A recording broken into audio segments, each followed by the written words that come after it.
இதயமுள்ள மனிதனுக்கு எல்லா உயிரும் சொந்தமே, அறிவு உள்ள மனிதனுக்கு அனைத்தும் உயிரும் பந்தமே.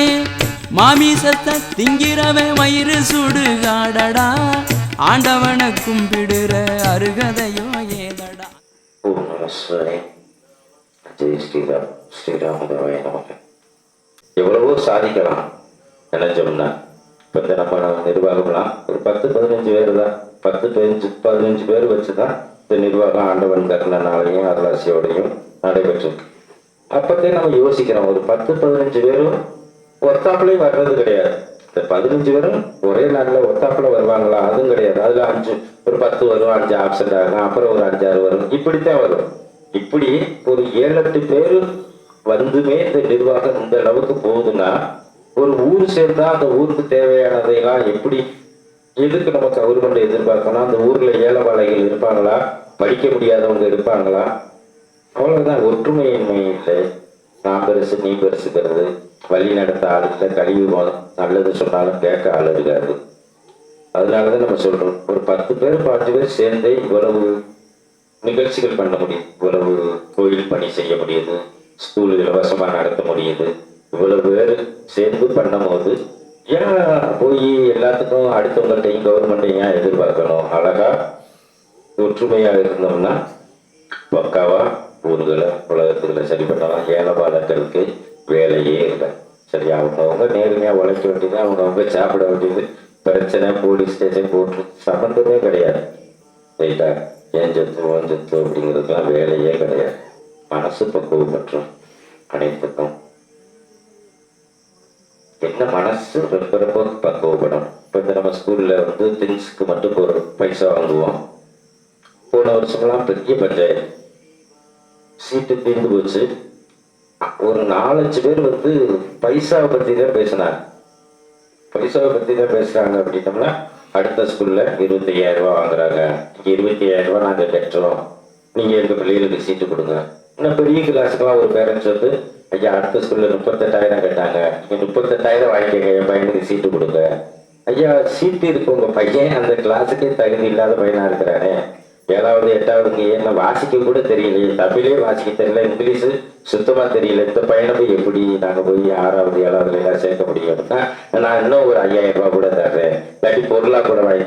காசு ஏண்டா ஏக அப்படித்தான் நடக்குது. பணம் காசுன்றவனே விழுந்துடுறாங்களா? அப்ப எல்லா இடத்துலையும் அப்படித்தான் பண்றாங்க.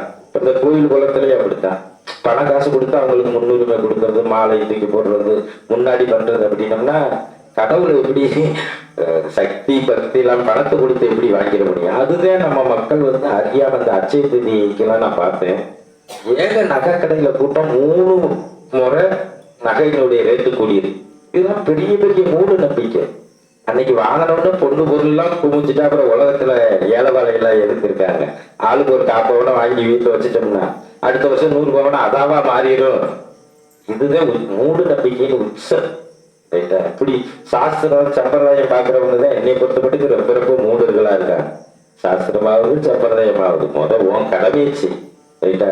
இன்னைக்கு வெள்ளிக்கிழமை விரதம், சனிக்கிழமை கிடாய இருக்கு. எதுக்கு அது? நான் வெள்ளி செவ்வாய் சாப்பிட மாட்டேன், அப்புறம் சாப்பிடுவேன். அதை எதுக்கு செய்வானேங்கிறேன் நம்ம. ரைட்டா? அது எதுக்கு செய்வானே? தப்பு தானே, தப்ப போய் எதுக்கு செய்வானே? ரொம்ப மக்கள் நினைச்சு சங்கடமா இருக்கு. ஒவ்வொரு நிகழ்வையும் சாமியை தூக்கிட்டு டக்கு ஆடுறது, 1 மாசம் விரதம் இருக்கிறது, காப்பு கட்டுறது, முடிஞ்ச உடனே கிடாய வெட்டுறது, சில ஊர்ல திருவிழா முடிய முன்னாடியே கிடாய வெட்டுறது. நிறைய பழக்கம் இப்போ அப்படித்தான் மாறி போச்சு. காப்பு கட்டி விரதம் இருக்கிறது, அன்னைக்கு முளைப்பாரி தூக்கும் போது கிடாயை வெட்டி ஆட்டை வெட்டி சாமியை, அப்புறம் எதுக்கு காப்பு கட்டினாங்கன்னு தெரியல, விரதம் இருந்தாங்க தெரியல. இப்படித்தான் இருக்காங்க மக்கள். கலியுகம் நல்லது சொன்னா யாரும் கேட்க மாட்டாங்க. அப்படியே சொன்ன மாதிரி அவங்கவுங்களாம் உணர்ந்தாட்டம் உண்டு. அது இந்த கலியுகத்துல ஞானம் பெறுபவர்கள் 1,00,000-1,2 தான் இருக்கும். ஏன்னா இப்ப நம்ம லட்சக்கணக்கான மக்களை பார்த்திருக்கோம். அதுல இந்த 10-15 சேர்த்துறதுக்கு ரொம்ப கஷ்டம். ரைட்டா? அதுவும் 10-15லயுமே 100க்கு 100 கடைப்பிடிக்க முடியாது கலியுகத்துல. ரைட்டா? கலியுகம் அப்படித்தான் இருக்கும். கடவுள் நிலை அடையிறதும் கடவுளாக மாறுவதும் அது அவங்கவுங்க பிராப்தம். ரைட்டா? சரியா? அதனால நல்லது நடக்கட்டும்.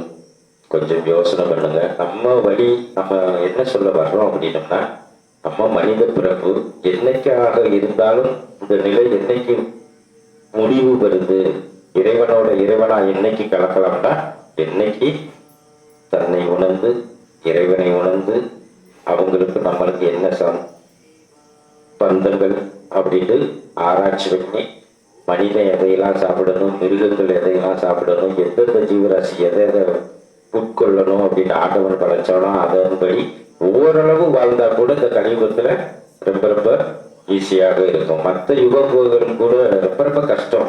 இந்த கலியுகத்துல கடவுளை பார்க்கறது ரொம்ப ரொம்ப ஈஸி. ஏன்னா அவரே ஜாய்ஸ் கொடுக்குறாரு நிறைய.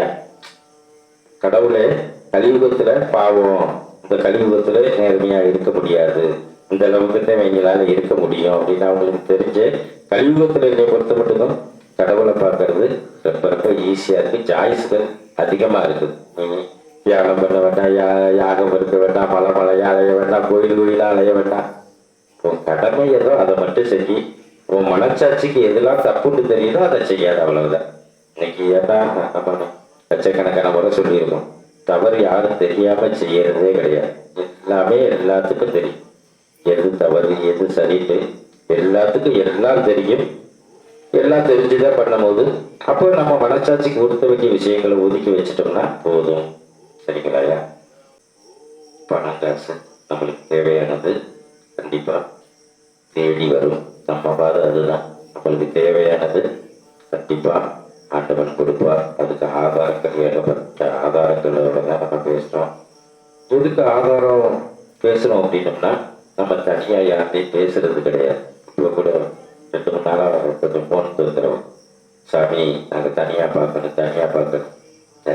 தனிமைக்கு இங்கே வேலையே கிடையாது. ஏன்னா நிச்சயமும் வேலை இருக்கும். 2வது நம்ம அந்த மாதிரி முக்கியத்துவம் கொடுக்கறதே கிடையாது. நம்ம கூட பழகிறவங்களுக்கு எல்லாத்துக்குமே தெரியும், இங்கே இருக்கிறவங்களுக்கு தெரியும். யாரையும் போய் சொல்லிட்டு பேசுற பழக்கமே கிடையாது. நீங்க போங்க, நாங்க தனியா பேச போறோம்.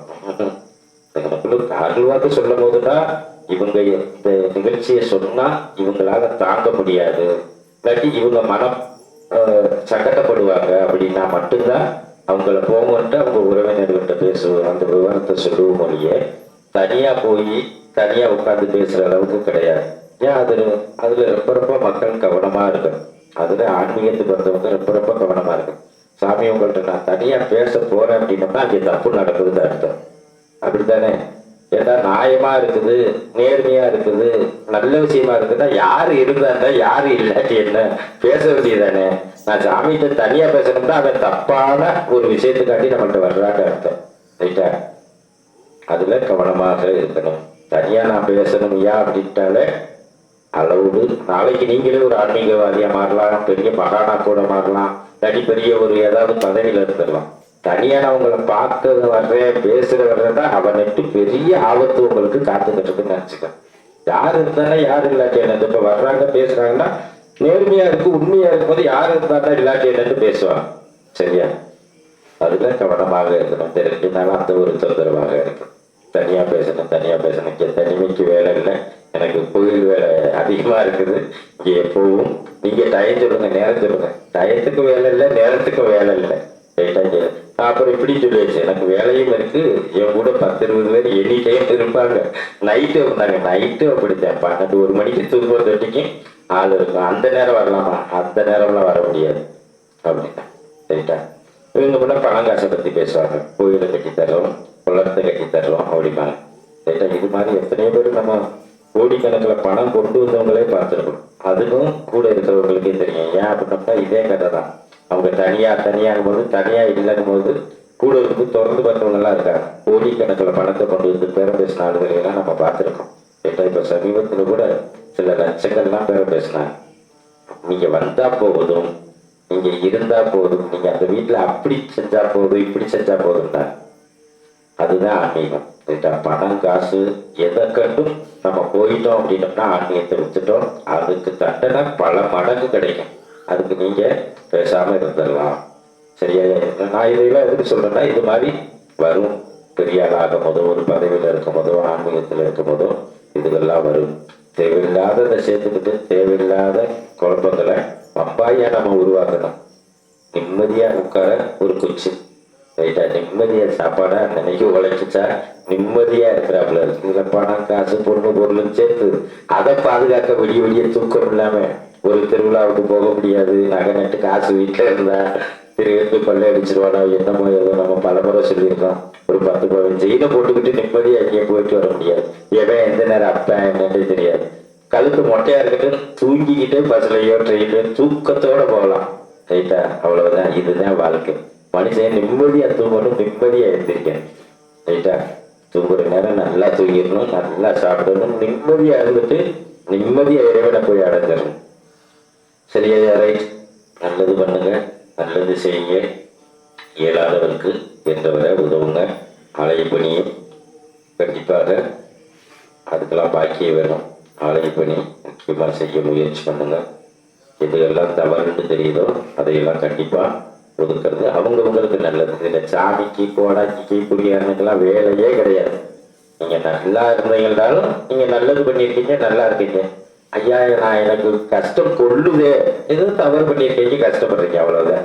இன்பத்துக்கும் நீங்க தான் காரணம், துன்பத்துக்கும் நீங்க தான் காரணம். இந்த கடவுளுக்கும் பக்கத்து வீட்டுக்காரன் எழுத்து வீட்டுக்காரனுக்கெல்லாம் சம்பந்தமே கிடையாது. சரிங்களாயா? சரி. ஓம் நம சிவாய. ஜெய் ஸ்ரீராம். ஸ்ரீராமராவ. கள்ளமற்ற ஆடு மாடு கோழிகளை தின்னுறவன் பரம்பரையே பாவ மூட்டை சுமக்குது.